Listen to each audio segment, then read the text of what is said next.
The woman's knees pressed into the muddy bank of the Sacramento River, her long dark hair hanging like a curtain around her face as she whispered prayers that begged for her suffering to end. The late afternoon sun of August 1873 cast long shadows across the water, and she did not hear the horse approaching until its rider dismounted just yards away, his boots squelching in the soft earth. Lucas Nathaniel pulled his hat from his head as he studied the scene before him, his weathered hands gripping the brim tight enough to bend it. The woman wore a dress that had once been fine, though now it hung torn and stained, and her shoulders shook with silent sobs that made something in his chest tighten.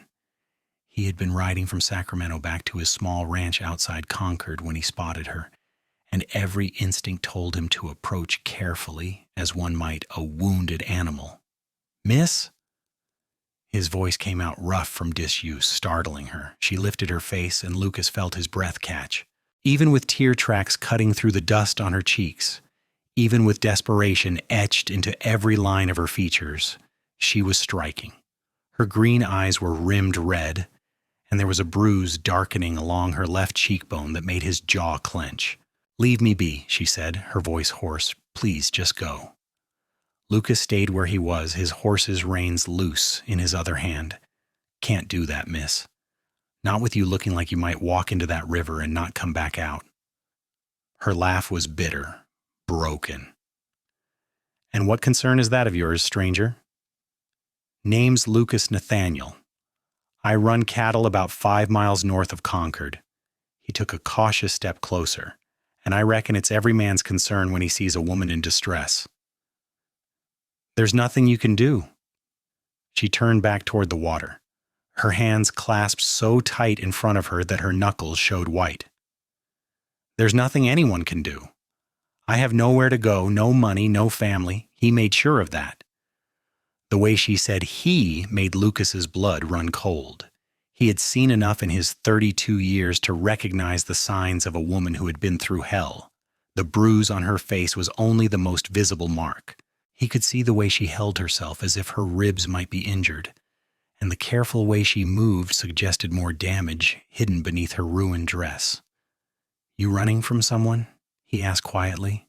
She nodded slowly, not looking at him. "My husband.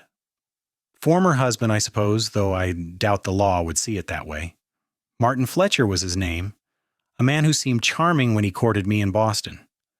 My parents approved the match eagerly. He had money, prospects, good family connections." Her voice took on a hollow quality. "They never suspected what he was capable of. Neither did I until our wedding night." Lucas felt his hands tighten on his hat, deliberately loosening them before he damaged it beyond repair. "How long?" 3 years. 3 years of hell. He brought me west 6 months ago, said he had business opportunities in Sacramento. I thought perhaps the change would help, that he might be different away from the pressures of Boston society. She finally looked at him again, and the emptiness in her eyes hit him like a physical blow. He got worse, so much worse. 4 days ago, he beat me so badly I thought I would die. I should have died, but I woke up and he was passed out drunk, and I ran.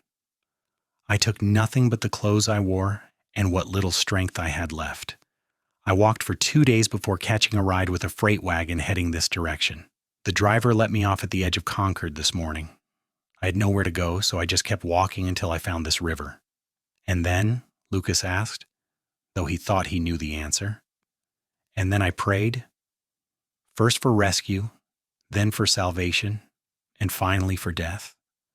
Because what life is there for a woman like me? I have nothing. I am nothing. If I go back, he will kill me. If I stay, I will starve.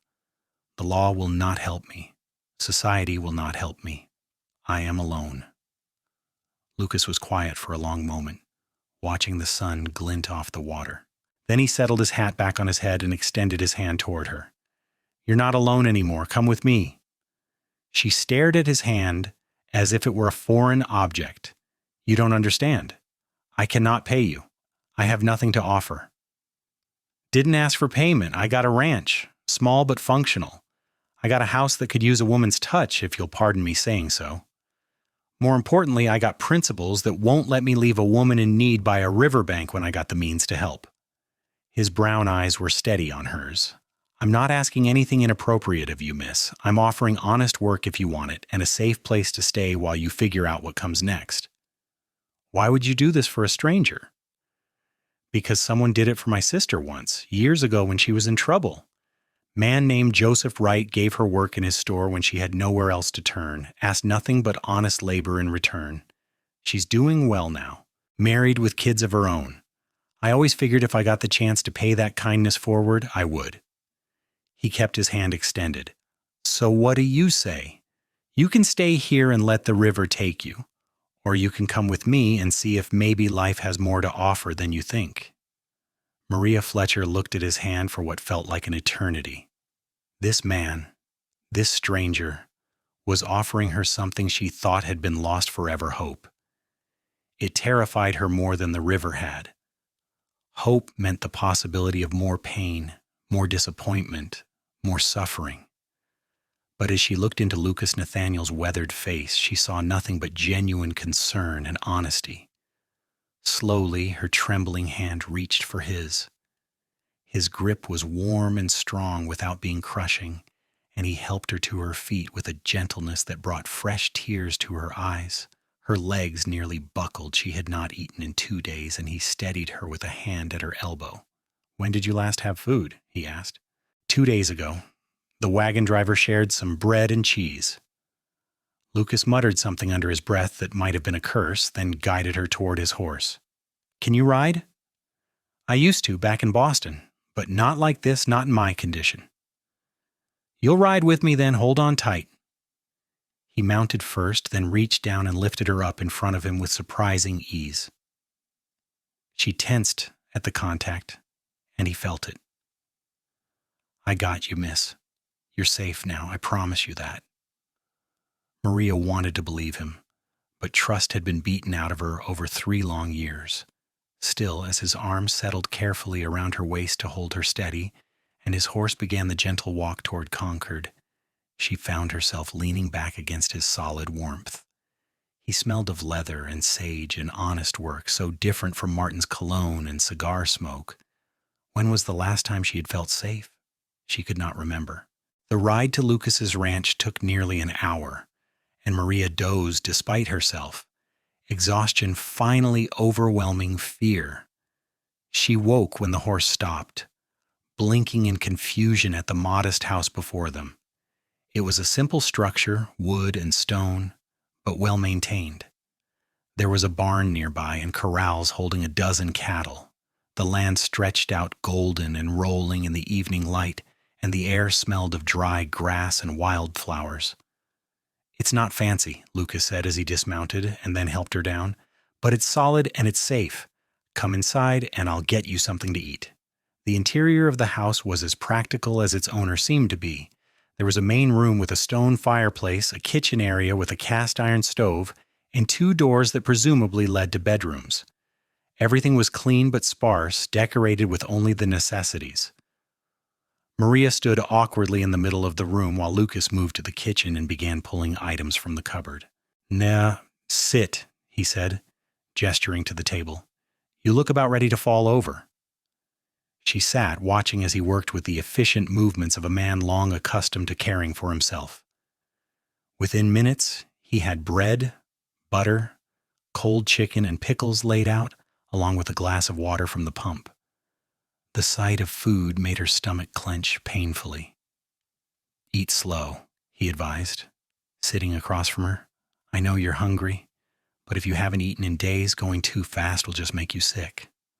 Maria forced herself to take small bites, though her body screamed for her to devour everything in sight. The food was simple but good, and she felt tears prickling again at the basic kindness of this act. Lucas did not press her with questions, just let her eat in peace while he sipped his own water and watched her with those steady brown eyes. When she finally pushed back from the table, having eaten as much as her shrunken stomach would allow, he nodded in satisfaction. That's better. Now, the spare room is through that door there. It's not much, but the bed's clean and comfortable. There's a wash basin and pitcher of water. You can clean up and rest, and we'll talk more tomorrow about what comes next. "Lucas," she said softly, his name feeling strange on her tongue. "I don't know how to thank you." "Don't need thanks. Just need you to get some rest and start healing." He stood and moved toward the other bedroom door. "I'll be right here if you need anything. The door has a lock on the inside, so you use it if it makes you feel safer. I won't be offended." That small gesture, acknowledging her fear and her need for security without making her feel ashamed of it, nearly undid her completely. She nodded, not trusting her voice, and made her way to the spare room. It was small but clean, as he had promised, with a simple bed, a dresser, and a washstand.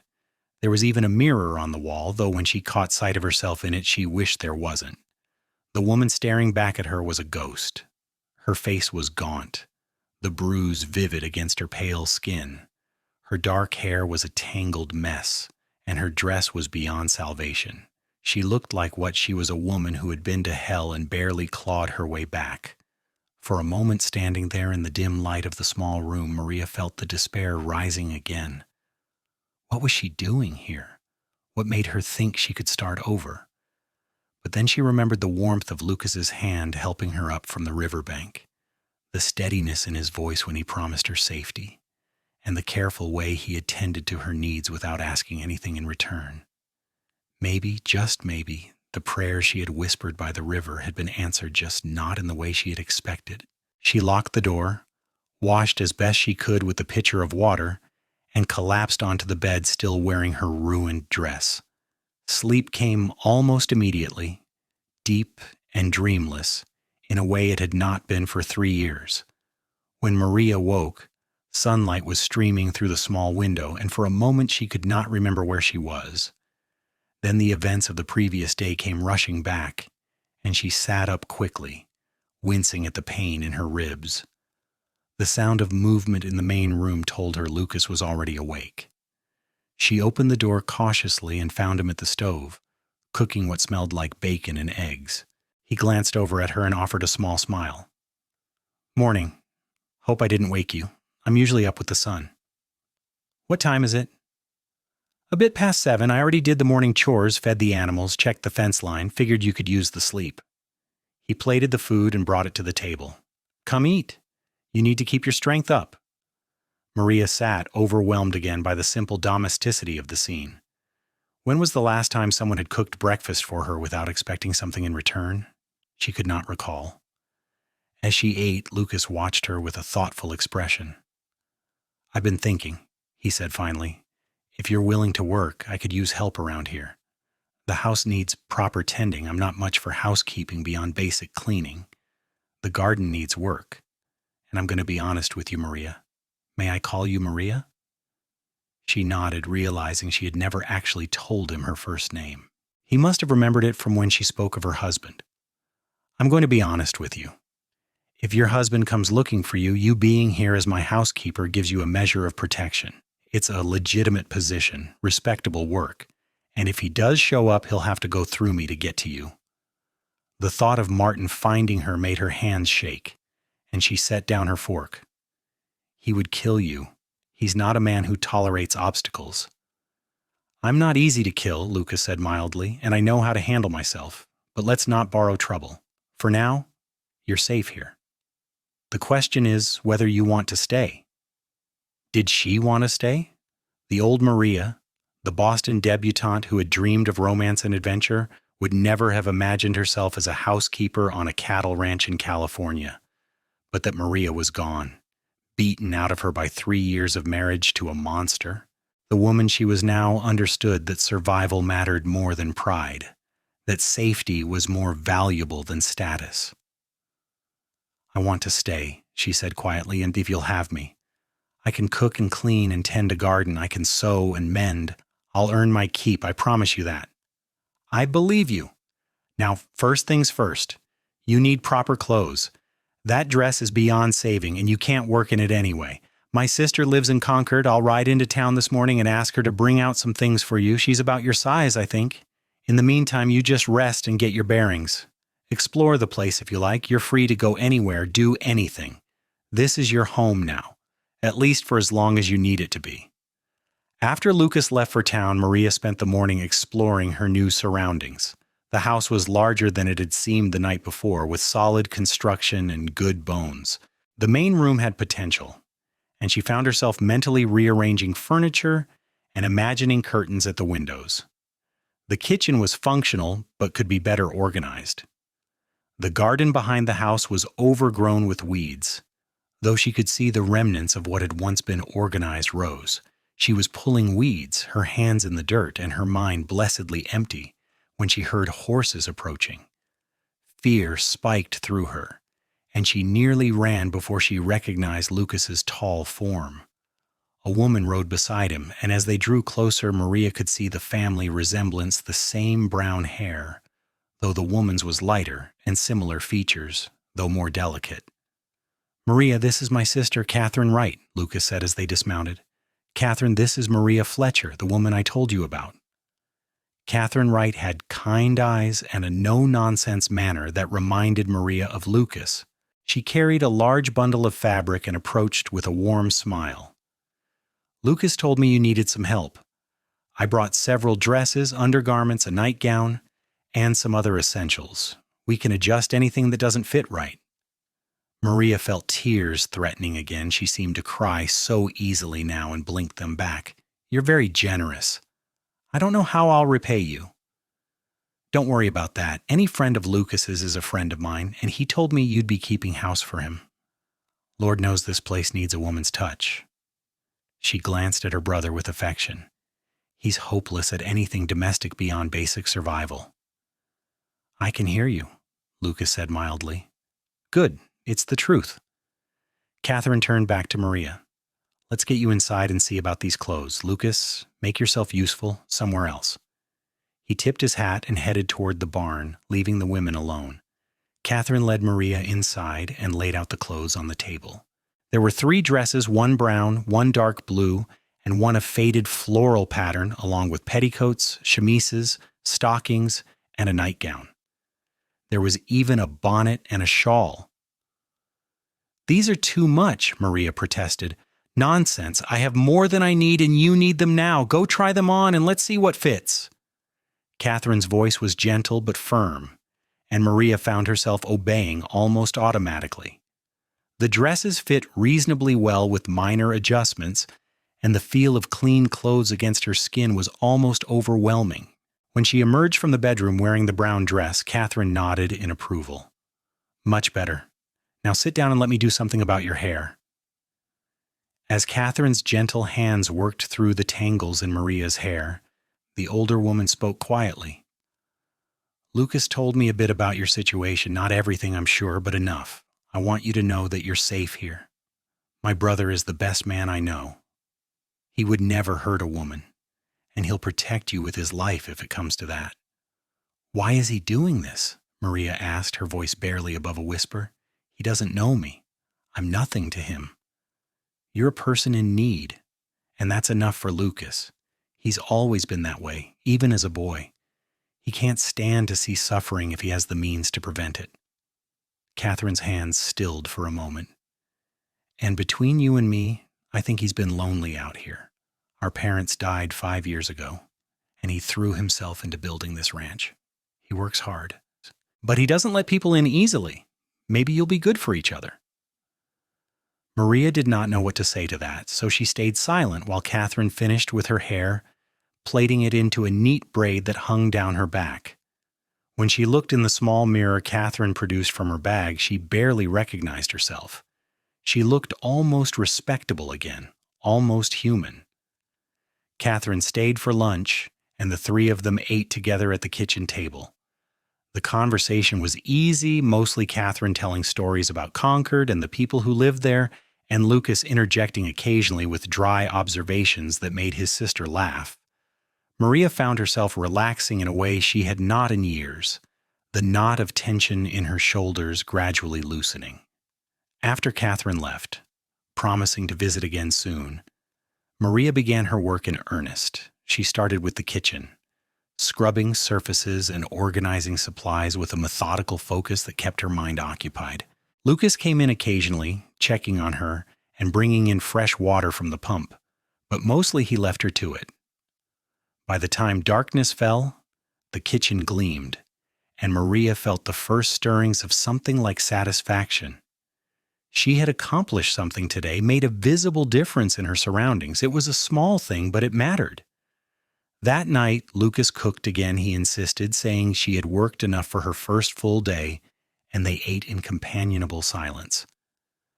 When Maria retired to her room, she found a small vase of wildflowers on the dresser that had not been there that morning. She did not ask Lucas about them, but she fell asleep with a faint smile on her face for the first time in 3 years. The days fell into a rhythm.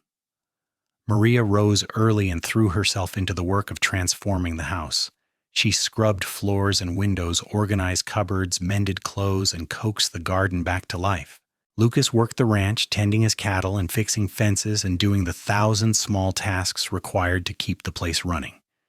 In the evenings, they shared meals and gradually, tentatively, began to talk. Maria learned that Lucas had been born in Missouri but came west with his family when he was 15, chasing the promise of land and opportunity. His father had been a farmer, his mother a school teacher. Catherine was 3 years younger than Lucas, and there had been a brother, Michael, who died of fever when he was 12. The losses had been hard, but Lucas spoke of his family with love rather than bitterness. Lucas learned that Maria had grown up in Boston society, the daughter of a merchant and his wife. She had been educated in music and art and literature, trained to be an ornament for a wealthy husband. Her marriage to Martin Fletcher had seemed like the culmination of all her parents' hopes. The reality had been a nightmare she could barely bring herself to describe, but Lucas never pushed. He let her share what she was ready to share and no more. 3 weeks after Maria arrived, she was in the garden pulling carrots when she heard raised voices from the direction of the house. Her blood turned to ice. She knew that voice, would know it in her nightmares until the day she died. Martin Fletcher had found her. She dropped the carrots and ran toward the house, terror and desperation warring in her chest. She had to warn Lucas, had to make him understand the danger, but when she rounded the corner, she stopped short. Lucas stood on the porch, and in front of him was Martin. Her husband looked much as she remembered, tall and well-dressed, with dark hair and sharp features that had once seemed handsome. Now she could only see the cruelty in the set of his mouth, the calculated coldness in his eyes. He was speaking, his voice tight with barely controlled anger. "I don't know what lies she's told you, but Maria is my wife. She's confused, not well in her mind. I've been searching for her for weeks, worried sick. Now step aside and let me take her home." "No." The single word spoken in Lucas's calm, steady voice made Martin's face darken. "Excuse me?" "I said no. Maria stays here. She's under my protection now." "She's my wife. You have no legal right to keep her from me. And you have no right to beat a woman half to death, but I reckon that didn't stop you." Lucas's voice never rose, but there was steel underneath the quiet words. "She's not going anywhere with you. You want to press the matter, we can ride into town and talk to Sheriff Morrison about those bruises she had when I found her. I'm sure he'd be real interested to hear how she got them." Martin's hand moved toward his coat, and Maria's breath caught. She knew he carried a derringer in his inside pocket, had seen him use it once to kill a man who had insulted him in a Sacramento gambling hall. He had connections that made sure no charges were ever filed. Before she could scream a warning, Lucas moved. His hand dropped to his own gun, and suddenly there was a Colt revolver pointed steadily at Martin's chest. "Don't," Lucas said, and his voice was colder than Maria had ever heard it. "Don't even think about it. You draw that little hideaway gun, and I will put a bullet through your heart before you clear leather. That's not a threat. It's a promise." Martin froze, his hands still inside his coat. His eyes darted to Maria, who stood frozen by the corner of the house, and something ugly twisted his features. "You've been here for weeks, Maria, living alone with this man. Do you have any idea what that does to your reputation? What people will say?" "No decent woman would stay under these circumstances unless she feared for her life," Lucas interrupted, "which she did, which she does. Now remove your hand from your coat slowly, mount your horse, and ride away. You're not welcome on my land, and if I see you here again, I won't be as patient." "This isn't over," Martin hissed. "She's my wife. I have rights." "You lost your rights when you raised your fists to her. Now go before I decide to take you to the sheriff my own self." For a long, terrible moment, the two men stared at each other. Then Martin slowly withdrew his hand from his coat. Empty. He turned toward his horse, mounted with jerky, angry movements, and looked down at Maria. "You'll regret this, both of you." Then he wheeled his horse and galloped away, leaving dust hanging in the still afternoon air. Maria's legs gave out, and she sank to the ground, shaking so hard her teeth chattered. Lucas holstered his gun and crossed to her in 3 long strides, kneeling beside her. "Maria, Maria, look at me. He's gone. You're safe." "He found me," she whispered. "He found me, and he'll come back. He always comes back. He'll kill you, Lucas. He'll kill you, and then he'll drag me back, and everything will be worse because I tried to leave." "No." Lucas's hands framed her face, forcing her to meet his eyes. "No, he won't. I meant what I said. He comes back. I'll deal with it." "You're under my protection, Maria, and I don't break my promises." "You don't understand.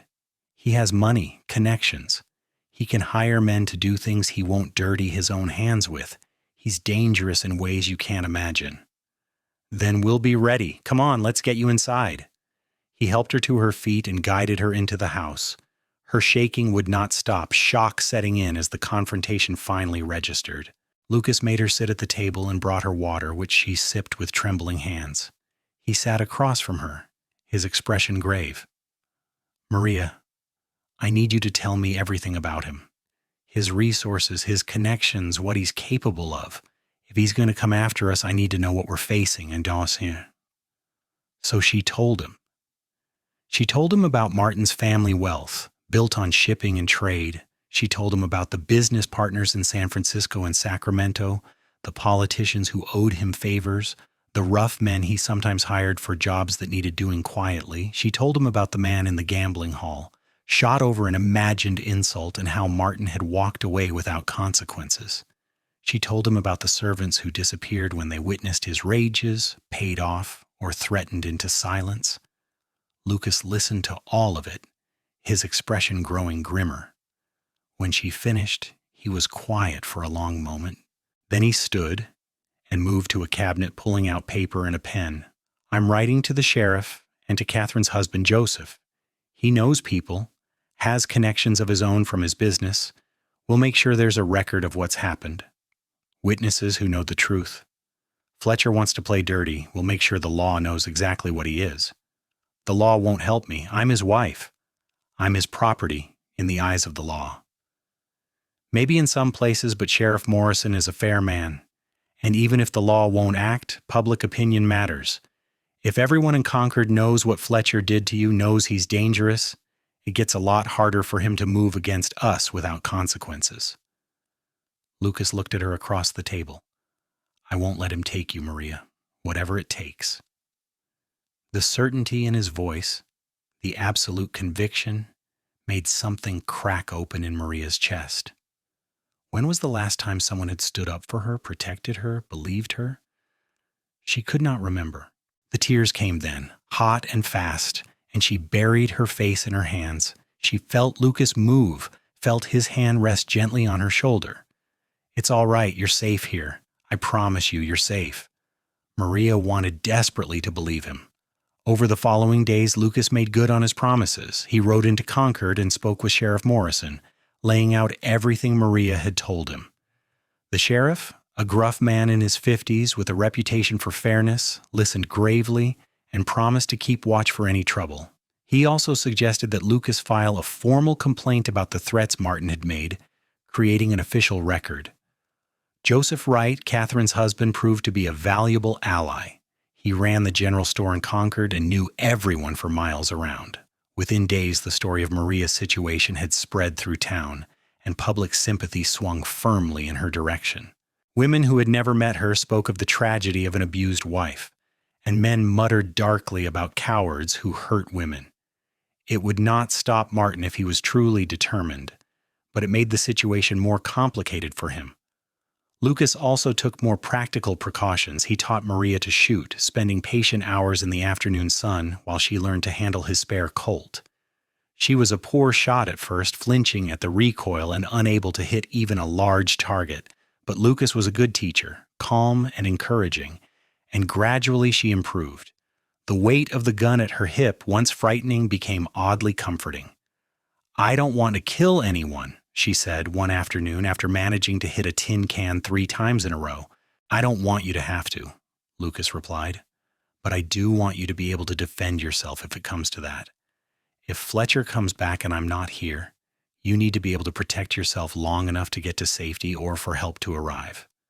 The thought of Lucas not being there, of facing Martin alone, made her stomach clench with fear, but she nodded and kept practicing.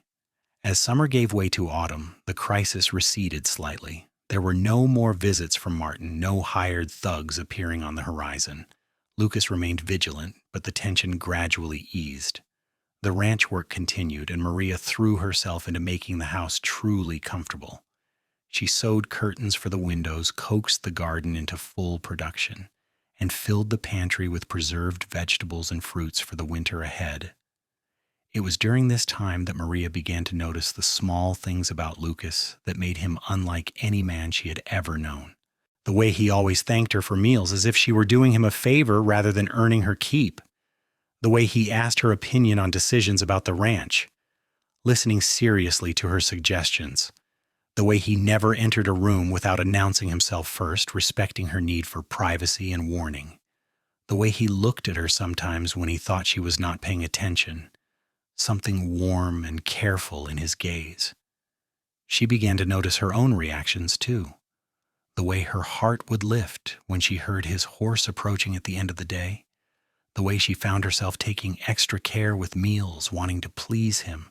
The way she felt safe for the first time in years, truly safe, and how much of that safety was tied to his presence. It frightened her, these feelings. She had been married to Martin, had learned the hard way that men could not be trusted, that love was a lie used to trap and control. But Lucas was different. She knew it in her bones, even as her mind screamed warnings. One evening in late October, as they sat by the fire after dinner, Lucas looked up from the piece of leather he was working on and said, "Maria, can I ask you something personal?" Her hands stilled on the sewing in her lap. "Of course." "When you were by that river, praying for death, what changed your mind? Why did you take my hand?" She was quiet for a long moment, considering the question. "I'm not sure I did change my mind, not really. I was so far beyond hope that nothing seemed to matter. But when you offered your hand, there was something in your voice. Kindness, I suppose. Real kindness, with no strings attached. And I thought, what if I'm wrong? What if there is still something worth living for? It seemed worth finding out, even if I didn't believe it. And now?" His brown eyes were steady on hers. "Was it worth finding out?" "Yes." The word came out as barely more than a whisper. "Yes, it was. Lucas, I don't know how to say this properly, but you gave me my life back. Not just by pulling me away from that river, but every day since. You've treated me like a person, like I matter. Do you have any idea how rare that is, how precious?" He set down his leather working and leaned forward, elbows on his knees. "Maria, I need to be honest with you about something. These past months, having you here, it's been the best time I've had since my parents died. This house feels like a home instead of just a place I sleep. And it's not just about the cooking and cleaning, though God knows the place looks better than it ever has. It's you, your presence, your laugh when something amuses you, the way you sing while you work in the garden, the way you're not afraid to argue with me when you think I'm wrong about something." He paused, seeming to struggle for words. "I'm saying this badly. What I mean is, you've become important to me, more than just my housekeeper, more than just someone I'm helping, and I needed you to know that, even if you don't feel the same way." Maria's heart was pounding so hard she could hear it in her ears. Lucas. You don't have to say anything, he said quickly. I know you're still healing from what he did to you. I know trust doesn't come easy after that. I'm not asking for anything, Maria. I just wanted you to know how I feel. Whatever you need from me, whatever you're comfortable with, that's what I'll give you. Nothing more, nothing less. She set down her sewing with shaking hands. What if I told you that I've been afraid to admit even to myself that I feel the same way? What if I told you that somewhere along the way, between the river and here, between then and now, I stopped being afraid all the time? Not because the danger is gone, I know Martin could come back, but because when you're near me, I feel like maybe I could be whole again someday, like maybe I could be more than what he made me. Lucas stood and crossed to her, kneeling beside her chair so their eyes were level. You were always more than what he made you. He tried to break you, Maria, but he didn't succeed. You're the strongest person I know. Everything you've survived, everything you've overcome, that's all you. I just gave you a place to land while you found your feet again. You gave me everything, she whispered. You gave me hope. You gave me safety. You gave me a reason to pray for life instead of death. He reached out slowly, giving her time to pull away, and cupped her face in his work-roughened palm. Maria Fletcher, would you let me court you properly? I know the situation is complicated, what with you still being legally married to that bastard. But I don't care about legal technicalities. I care about you, and if you'll have me, I want to spend my days making sure you never doubt your worth again. She leaned into his touch, her eyes closing. Yes, Lucas, I would like that very much. When his lips met hers, it was soft and tentative, a question rather than a demand. Maria had not been kissed with tenderness in so long that she had forgotten what it felt like. This was nothing like Martin's rough, punishing kisses. This was gentle and sweet, and when they parted, she found tears on her cheeks again. Did I hurt you? Lucas asked urgently, pulling back. No, you could never hurt me. I'm crying because I didn't know it could be like this. I didn't know that a kiss could be gentle. I didn't know that a man's touch could make me feel safe instead of terrified. His jaw clenched, and she saw anger flash in his eyes, not at her, but at the man who had taught her to expect pain instead of pleasure. I'm going to spend the rest of my life showing you how it should be, he said fiercely, if you'll let me. I'll let you, she whispered, and kissed him again. The change in their relationship was subtle but profound. Lucas still treated Maria with unfailing respect and courtesy, but now there was affection openly displayed. He would drop a kiss on top of her head when he came in from working. She would rest her hand on his shoulder when she poured his coffee. They sat closer together in the evenings, and sometimes Maria would fall asleep with her head on his shoulder while he read aloud from the newspaper. It was not a passionate, tempestuous romance. It was something quieter, deeper, built on trust and mutual respect and the gradual knitting together of two wounded souls. Lucas never pushed for more than Maria was ready to give, and she loved him for it even as she found herself wanting more. Winter came to the valley, and with it the rains. The ranch work slowed, and Lucas spent more time in the house working on repairs and tack mending. Maria taught him to make decent bread, and he taught her to play poker using dried beans as currency. They laughed together, talked for hours, and slowly, carefully built a life. It was in January, on a day when rain pounded on the roof and kept them both inside, that Maria finally told Lucas everything. She told him about her wedding night, when Martin first showed his true nature. She told him about the beatings, the isolation, the way he had systematically destroyed her connection to her family and friends until she was completely dependent on him. She told him about the times she had thought about ending it all, even before that day by the river. She told him everything, and Lucas listened with his arm around her shoulders and tears tracking silently down his own face. When she finished, he held her while she cried, and when the tears finally stopped, he said, "Thank you for trusting me with that. I know it wasn't easy to tell. I needed you to know. I needed you to understand what you're taking on if you want to be with me. I'm damaged, Lucas. I have nightmares. Sometimes I still flinch when I hear a raised voice, even when I know I'm safe. There are things about being close to someone, intimate things that terrify me because of what he did. You deserve to know all that before we go any further. Maria, look at me. When she raised her eyes to his, she saw nothing but love there. You're not damaged. You're healing. There's a difference. And whatever time you need, whatever patience it requires, I have it. We'll go at your pace, and if there are things you're never comfortable with, then we'll work around them. What matters is being together. The rest, we'll figure out as we go. How did I get so lucky, she whispered, to find you when I had given up on everything? I ask myself the same question every day, he replied and kissed her softly. As winter turned toward spring, the peace they had built was shattered. Lucas had gone into Concord for supplies, and Maria was alone at the ranch when she heard horses approaching.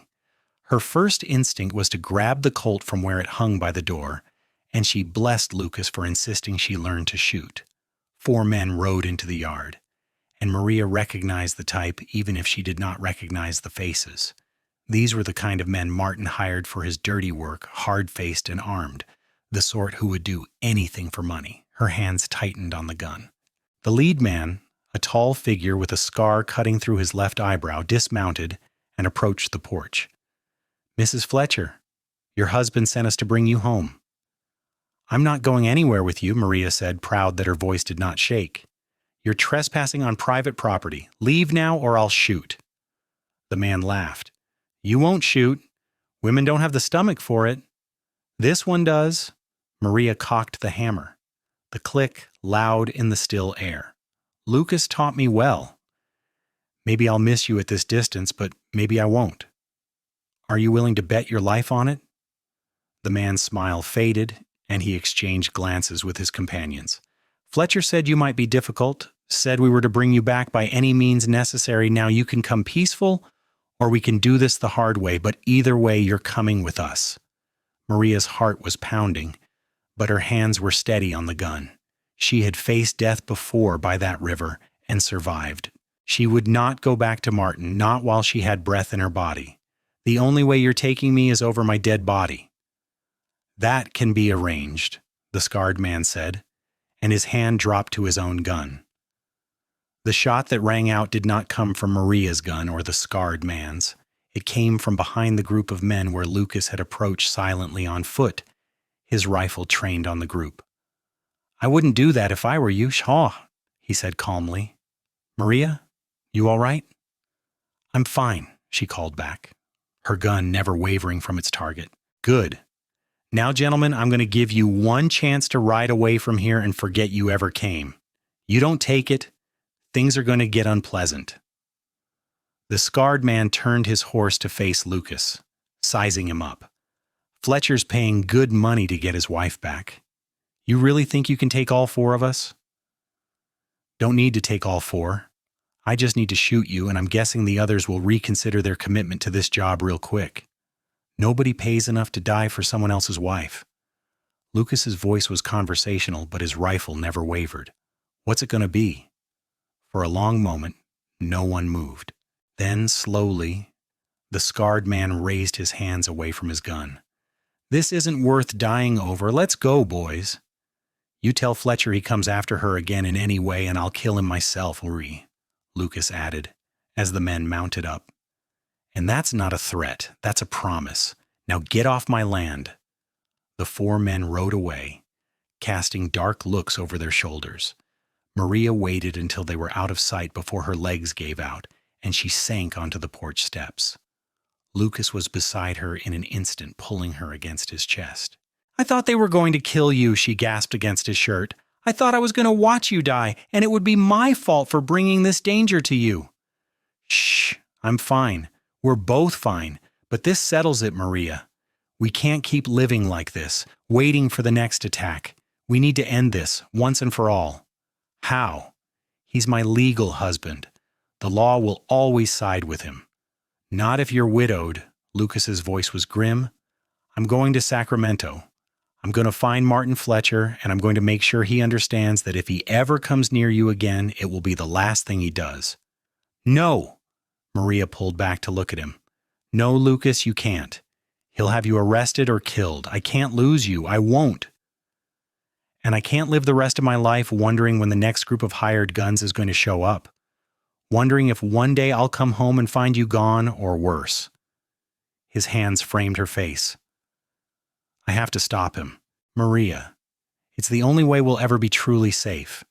She wanted to argue, wanted to forbid him from going, but she knew he was right. As long as Martin lived, as long as he wanted her back, they would never have peace. So instead, she kissed him fiercely and said, "Then I'm coming with you." Absolutely not. It's too dangerous. I don't care. If you're facing him, I'm going to be there. He's my nightmare to end, not just yours. They argued for an hour, but Maria would not be moved. In the end, Lucas agreed, but only on the condition that she stay back and let him handle the actual confrontation. They left for Sacramento the next morning after stopping in Concord to let Sheriff Morrison and Joseph Wright know where they were going and why. Sacramento was bustling and busy, so different from the quiet of the ranch. Lucas made inquiries and learned that Martin Fletcher was staying at the Golden Eagle Hotel, the finest establishment in the city.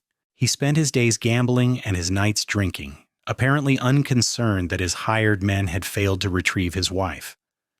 Lucas left Maria at a modest boarding house with strict instructions to stay put, then made his way to the Golden Eagle. He found Martin in the hotel's saloon holding court at a poker table with several other well-dressed men. When Martin saw him, something ugly flickered across his face. "The cowboy from Concord," Martin said, setting down his cards. "Come to return what's mine. Come to make sure you understand that Maria isn't yours anymore and she never will be again." Lucas stood at the edge of the poker game, his hand resting casually near his gun. "You send any more men after her, and there will be consequences." Martin laughed, but there was no humor in it. "Consequences? From you? I could have you arrested for kidnapping my wife. I could have you killed, and no one would even investigate too hard. Do you have any idea who I am?" "I know exactly who you are. You're a coward who beats women because you can't face a real fight. You're a bully who hides behind money and hired guns, and you're about to learn that some people won't be bought or intimidated." The other men at the table had pushed back, sensing danger. Martin stood slowly, his hand moving inside his coat. "You're a fool if you think you can threaten me in my own city." "Not a threat, a promise. If anything happens to Maria, if she so much as sees you or anyone you send ever again, I will hunt you down and kill you. I don't care how much money you have or who your friends are. I will end you." Martin's face went red with rage. "You ignorant dirt farmer! You think you can talk to me like that?" His hand came out of his coat with the Derringer, but Lucas was faster. The Colt was in his hand and leveled before Martin could bring the smaller gun to bear. The crack of the shot was deafening in the enclosed space. Martin staggered back, looking down at the red stain spreading across his chest with an expression of almost comical surprise. The Derringer fell from his nerveless fingers. He opened his mouth, perhaps to speak, but only blood came out. Then he collapsed, dead before he hit the floor. Lucas stood frozen, the smoking gun still in his hand, as shouts erupted around him. He had not meant to kill Martin, had only meant to wound him, to scare him into leaving Maria alone. But Martin had drawn first, had been about to shoot, and Lucas's instincts had taken over. Within minutes, the sheriff arrived. Lucas was taken into custody and witnesses were questioned. To his surprise, the other men at the poker game all testified that Martin had drawn first, that Lucas had acted in self-defense. It seemed that Martin Fletcher had not been as well liked as he thought, and his death was mourned by almost no one. Lucas was released after 2 days. The shooting ruled justified self-defense. He returned to the boarding house to find Maria nearly frantic with worry. When she saw him, she ran into his arms and he held her tight. "It's over," he said into her hair. "He's gone. You're free." She pulled back to look at him, searching his face. "You killed him?"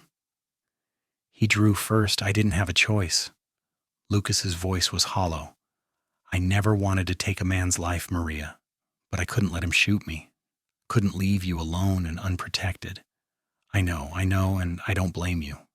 Is it terrible that I'm glad he's dead? That I feel relieved instead of sad? No, it's not terrible at all. He kissed her forehead. Let's go home. The ride back to Concord took 2 days, and they spent both nights camped under the stars, holding each other close. Lucas was quiet, processing what had happened, and Maria gave him the space to work through it. She knew that killing a man, even in self-defense, even a man like Martin, would weigh on him. When they finally reached the ranch, it felt like coming home in a way Maria had never experienced. This place, this small house and the land around it was hers. She was free, truly free for the first time in her adult life. The thought was almost overwhelming. Spring came on in full, and life at the ranch returned to its peaceful rhythm. Lucas seemed to recover from the darkness that had shadowed him after Sacramento, especially as Maria gently but firmly made it clear that she harbored no complicated feelings about Martin's death. She had mourned the loss of her illusions about him years ago. His actual death was simply the final period at the end of a terrible chapter. In May, on a warm afternoon with wildflowers blooming across the meadow, Lucas took Maria's hand and led her out to a spot overlooking the valley. The view was breathtaking, the land rolling away in shades of gold and green under a brilliant blue sky. Maria, he said, turning to face her, I know things between us started in the worst possible way, with you running from a nightmare and me just trying to do the right thing, but somewhere along the way, it became more than that. You became the best part of my life, the reason I look forward to coming home at the end of the day, the person I want to share everything with, good and bad. He dropped to one knee, and Maria's breath caught. I know you were married before, and it was hell. I know the idea of marriage might scare you, but I want you to know that I would spend every day of the rest of my life proving to you that it doesn't have to be that way. That marriage can be partnership and respect and love. He pulled a small box from his pocket, opening it to reveal a simple gold band. Maria Fletcher, will you marry me? Tears streamed down Maria's face, but for once they were tears of joy. Yes, Lucas, I'll marry you. He slipped the ring onto her finger and stood, pulling her into his arms for a kiss that felt like a promise. When they parted, Maria was laughing through her tears. I never thought I would want to be married again. I never thought I could trust anyone enough, but you changed everything. We changed everything, he corrected gently. You took a chance on life when every reason told you not to. That takes more courage than anything I've ever done. They were married in June in a small ceremony at the church in Concord, with Catherine and Joseph as witnesses and half the town in attendance.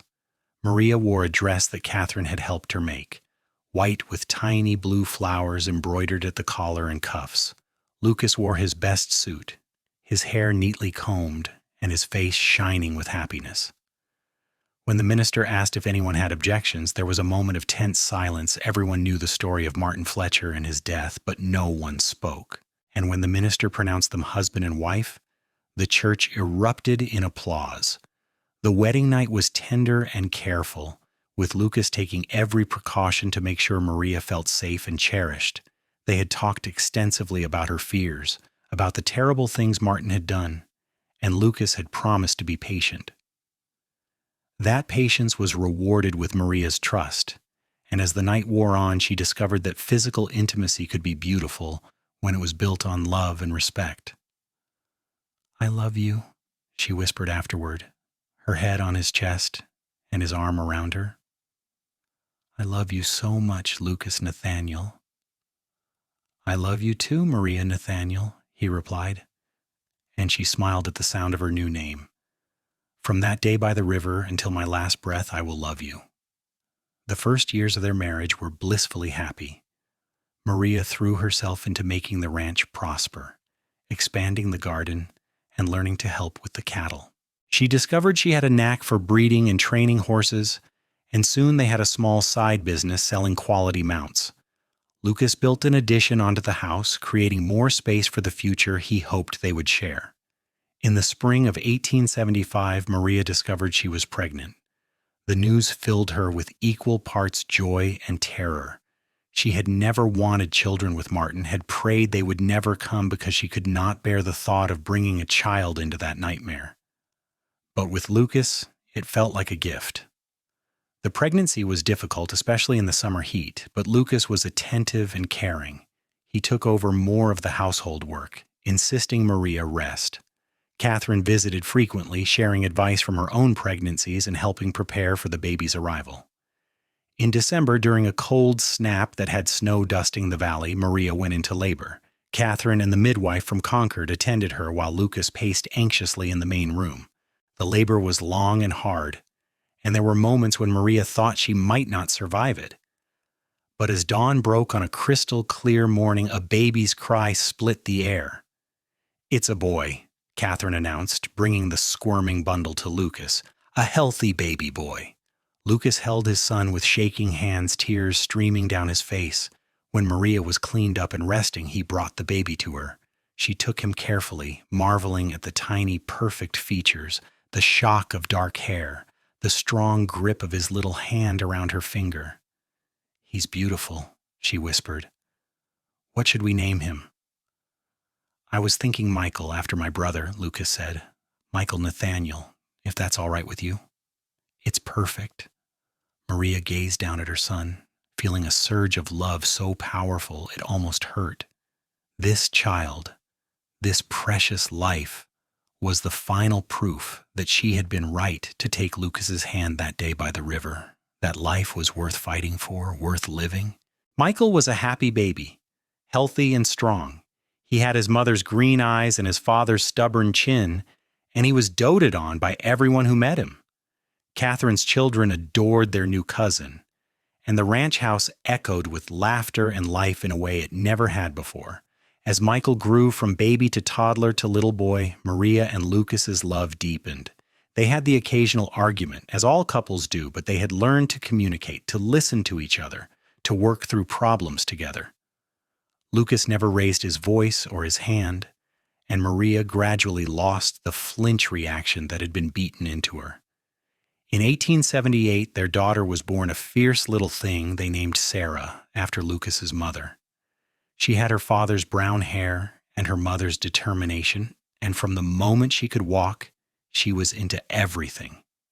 Michael, 3 years old by then, appointed himself her protector and followed her around anxiously, trying to keep her out of trouble. The ranch prospered. Lucas's cattle business grew, and Maria's horse breeding venture became well known throughout the region. They hired a hand to help with the work, a quiet young man named Thomas who proved reliable and hardworking. The house was expanded again, and the garden flourished. They were not wealthy, but they were comfortable, and more importantly, they were happy. One evening in the summer of 1880, as they sat on the porch watching Michael and Sarah play in the yard, Maria leaned against Lucas's shoulder with a contented sigh.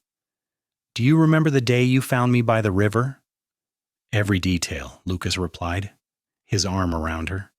"You looked like you had given up on everything, like you were ready to let the world swallow you whole." "I was. I had no hope left, no reason to keep fighting. And then you offered me your hand and gave me a reason to live again." She tilted her head to look up at him. 7 years we've been together. 7 years since you saved my life." "You saved mine too," Lucas said quietly. "I was just existing before you came along, going through the motions. You made everything meaningful. You made this house a home. You gave me a family. I'm the one who should be grateful." "We saved each other then," Maria said, smiling. "That seems fitting." Lucas kissed the top of her head, his eyes on their children as they chased fireflies in the gathering dusk. "I love you, Maria. More today than yesterday and less than tomorrow." "I love you too," she replied. "Always and forever." As the years passed, Maria often thought about the woman she had been that day by the river, broken, hopeless, praying for death. She thought about how close she had come to giving up, to letting the darkness take her, and she thought about how one act of kindness from a stranger had changed everything. Michael grew into a tall, serious young man with his father's work ethic and his mother's compassion. He took over more of the ranch work as Lucas aged, and everyone said he would be a fine rancher someday. Sarah grew into a spirited young woman who loved horses as much as her mother and had a gift for gentling even the wildest mare. Both children knew the story of how their parents met, though Maria and Lucas softened some of the darker details. They understood that their mother had been in trouble and their father had helped her, and that sometimes the bravest thing a person can do is accept help when it is offered. In 1890, Maria and Lucas celebrated their 15th wedding anniversary with a party at the ranch. Catherine and Joseph were there, along with their children, now grown with families of their own. Sheriff Morrison, retired now but still hale, attended with his wife. Half of Concord turned out bearing gifts and well wishes. The ranch that had once been a lonely bachelor's homestead was filled with laughter and music and joy. As Maria danced with Lucas under the stars, she thought about all the years between that terrible day by the river and this perfect moment. She thought about the healing, the growing, the learning to trust and love again. She thought about the family they had built, the life they had created together. "What are you thinking about?" Lucas asked, noticing her faraway expression. "I was thinking about prayers," Maria said. "How I prayed for death that day, and you taught me to pray for life instead, and how every prayer since then has been answered, not always in the way I expected, but always in the way I needed." "I'm glad you took my hand that day," Lucas said, holding her closer. "I'm glad you chose life." "I'm glad you gave me a reason to choose it," Maria replied. They danced until the moon was high, surrounded by the people they loved, on the land they had built together. And if someone had told that broken woman by the river that this would be her future, this happiness, this peace, this love, she never would have believed it. But it was real as Lucas's arms around her and the calluses on his hands from years of honest work, as real as their children's laughter and the home they had made, as real as the second chance she had been given and the life she had chosen to live. Maria Nathaniel had learned that sometimes prayers are answered in unexpected ways. Sometimes salvation comes in the form of a cowboy with kind eyes who offers his hand and refuses to let go. Sometimes the darkest moment is right before the dawn. And sometimes when you have lost everything and stand at the edge of the abyss, all it takes is one person believing in you to pull you back from the brink. She had been that woman by the river praying for death. Lucas had given her a reason to pray for life, and in doing so, he had given her everything. The music swirled around them, and Maria closed her eyes, savoring this moment of perfect contentment. She had survived the nightmare of her first marriage, had clawed her way back from the edge of oblivion, had learned to trust and love again. She had built a good life with a good man, raised children who knew they were loved, and created a home filled with warmth and security. As the celebration continued into the small hours of the morning, Maria found herself standing at the edge of the porch, looking out over the land that had become hers. Lucas came to stand beside her, his hand finding hers automatically. "No regrets?" he asked softly. "Not a single one," Maria replied, squeezing his hand. "Every hard moment, every struggle, every fear, it was all worth it to get here, to have this life with you." In the distance, the Sacramento River flowed on as it always had, indifferent to the human dramas that played out along its banks. But for Maria, that river would always mark the place where she had died and been reborn, the place where her old life ended and her new life began. The place where a cowboy found a woman praying for death and gave her a reason to pray for life instead. And what a life it had been. What a beautiful, precious, hard-won life. As the first light of dawn began to paint the eastern sky, Maria and Lucas stood together on their porch, their hands clasped, their hearts full. Behind them, their children slept in the house they had built together. Around them, the land they had tended and nurtured stretched out in gentle waves. And ahead of them lay the rest of their lives, however long or short, to be lived together with love and gratitude and joy. The woman by the river was gone, her prayers for death transformed into prayers of thanksgiving for the life she had been given. And the cowboy who had offered his hand had gained everything he had ever wanted: a home filled with love, a family to cherish, and the woman who had made it all meaningful. Their story, like all the best love stories, was not about the absence of hardship or pain. It was about choosing each other day after day through all the challenges that life threw at them. It was about building something beautiful from the ashes of what had been destroyed. It was about faith and hope and the transformative power of love, freely given and freely received. And it was about second chances and the courage to take them.